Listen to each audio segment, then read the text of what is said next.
அனைவருக்கும் வணக்கம் ஃப்ரெண்ட்ஸ். இன்றைக்கி நம்ம கிச்சனில் என்ன பண்ணிகிட்ருக்கோன்னா, பச்சை பயிறு நான் வேக வச்சுருக்கேன். ஸோ வெந்துட்டுருக்கும் போதே நான் உங்களுக்கு எடுத்து காமிக்கிறதுக்காக பச்சை பயிறு வேக வச்சதை எடுத்து காமிக்கிறேன். இந்த பச்சை பயிரில் என்னென்னலாம் சத்துக்கள் இருக்குன்றதை நம்ம முதல்ல தெரிஞ்சுக்கலாம். என் பேர் லதா. வாங்க இப்போ நம்ம வீடியோக்குள்ளே போகலாம். இந்த பச்சை பயிறு நான் ஊற வச்சுருந்தேன். நைட்டே ஊற வச்சுட்டேன். காலைல எழுந்து நான் என்ன பண்ணேன்னா, தண்ணியை நல்ல தண்ணியிலே தான் ஊற வச்சுருந்தனால அப்படியே போட்டு நான் வேக வச்சுட்டேன். குக்கர்லேயும் சில பேர் வேக வைப்பாங்க. ஆனால் அது ரொம்ப குழஞ்சிரும், சில சமயம் வேகாமல் இருக்கும். அதனால் எங்கள் வீட்டில் நாங்கள் எல்லாருமே நாங்கள் ஒரு பாத்திரத்துலேயே வேக வச்சு சாப்பிட்டுப்போம். ஸோ அதனால் நம்ம கரண்டியில் எடுத்து பார்த்தோன்னா ஒரு குறிப்பிட்ட பதம் வந்த உடனே நம்ம அதை நிறுத்திடலாம். ஸோ எனக்கு நல்லா அந்த பச்சை பயிறு வெந்துருச்சு. இப்போ நான் ஒன்றும் பண்ணல, நைட்டு ஊற வச்ச பருப்பை காலையில் எழுந்து கேஸில் நான் வேக வச்சுருக்கேன் அதே பாத்திரத்தோட. அவ்வளோதான். இப்போது எனக்கு பருப்பு நல்லா வெந்துருச்சு. இப்போது ஒரு தட்டு போட்டு நான் அதை தண்ணியை மட்டும் வடிகட்டி எடுத்துக்க போகிறேன். ஸோ எனக்கு பச்சை பயிறு இப்போ ரெடி ஆகிடுச்சு.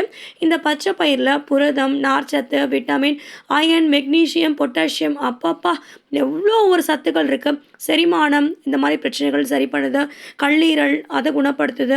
நோய் எதிர்ப்பு சக்தியை கொடுக்குது. வயிறு தொடர்பான பிரச்சனைகள் எதுவாக இருந்தாலும் சரியாயிடுது. உடலை வலுவாக்கும் உணவுகளில் முக்கிய பங்கு வகிக்குது. புரதச்சத்து மிகுதியாக இருக்கிற அசைவ உணவுக்கு அடிப்படையாக இணையானது அப்படின்றது நம்ம இந்த பச்சை பயிரை சொல்லலாம். உடல் எடையை குறைக்க விரும்புகிறவங்க நிச்சயமாக இந்த பச்சை பயிரை சாப்பிட்லாம்.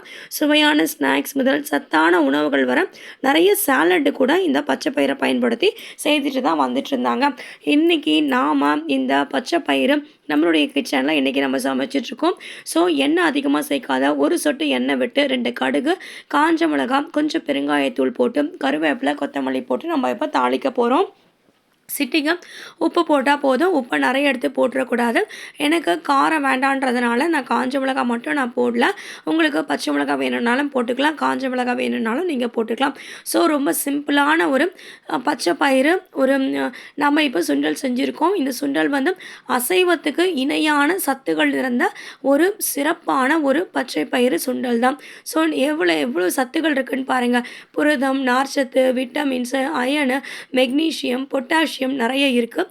என்கிட்ட கருவேப்பிலை, கொத்தமல்லி கிடைக்கலாம். நான் எல்லா வீடியோலையும் சொல்கிறது தான்.